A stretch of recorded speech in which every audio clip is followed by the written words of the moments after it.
చాలా అనుమానాలు వస్తున్నాయి. చేయించుకున్నారా? ఎవరైనా చేయించారా? ఆయనే చేయించుకున్నారా? ధర్మస్థలను చూసినాం కదా, ఏమి లేదు అక్కడ.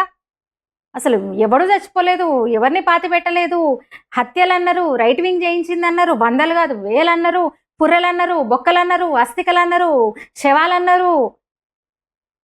ఏది లేదు, పుర్రెలు లేవు, హత్యలు లేవు. కానీ చరిత్రలో దాన్ని పర్మనెంట్ చేస్తారు వీళ్ళు. సత్యసాయి ఆశ్రమంలో 2 శవాలు బయటపడ్డాయి అన్నారు. సద్గురు అటవీ భూములను ఆక్రమించుకున్నారు అన్నారు.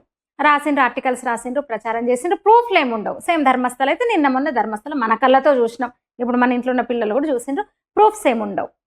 అడిగితే మరేంటి మీరు ఎందుకు ఫాలో అప్ చేయట్లేదు? ధర్మస్థలం లాంటి ఘటనలో కానీ, సత్యసాయి ఆశ్రమంలో శవాల విషయం కానీ, సద్గురు మీద వచ్చిన ఆరోపణ విషయంలో కానీ అన్నారు ఇట్లా బట్టగాల్చి ఇట్లా మీదేసిండ్రు కదా, ఇంత ప్రచారం చేసిండ్రు కదా, ఆర్టికల్స్ రాసుకున్నారు కదా, విదేశాల్లో కూడా పరువు తీసినారు కదా, మీరు సోషల్ మీడియాలో ఫేక్స్ ప్రచారం చేసినారు కదా, జనాల్లోకి వెళ్ళేటట్టు మీ మీటింగ్లు పెట్టుకొని చెప్పిండ్రు కదా, మరి ఏంది ఎందుకు ఫాలో అప్ చేయరని వీళ్ళని ముఠానంటే వాళ్ళు ఏమంటారు తెలుసా? సిస్టమ్ అంతా మీకు అనుకూలంగా ఉంది, కాంగ్రెస్ పార్టీ మీకు అనుకూలమే అంటారు వీళ్ళు. ఇప్పుడు ఎందుకంటే కర్ణాటకలో కాంగ్రెస్ గవర్నమెంట్ ఉంది కదా అన్న అంటారు. వీళ్ళంతా అశుద్ధం తినే బ్యాచ్ అన్నమాట. ఇది అన్నం కాకుండా అశుద్ధం తినే బ్యాచ్.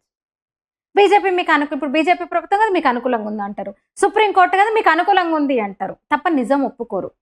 మేము నీచంగా వ్యవహరిస్తున్నాం, నికృష్టపు రాజకీయాలు చేస్తున్నాం, విభజన రాజకీయాలు చేస్తున్నాం, మేము విచ్ఛిన్న రాజకీయం చేస్తున్నాం, మేము కావాలని చేసినామని ఒప్పుకోరు వాళ్ళు. ఓ 10 ఏళ్ళు పోయిన తర్వాత ఈ పనికి మాలిన దరిద్రులు మళ్ళీ యాక్టివ్ అయిపోయి ఇప్పుడు వీళ్ళంతా అప్పటికి వృద్ధ జంబుకాలు అయిపోయి సీనియర్ తలబండిన వెటరన్ వీళ్ళు అయిపోయి మళ్ళీ ఎడిటోరియల్ రాస్తారు. ధర్మస్థలంలో 10 ఏళ్ల క్రితం హత్యలు జరిగినాయి, మళ్ళీ హత్యాకాండ జరిగింది అని మళ్ళీ అబద్ధాలు ప్రచారం చేసి పర్మనెంట్ చేస్తారనమాట. వాళ్ళు చేస్తున్నది అదే ఇన్నేళ్లుగా.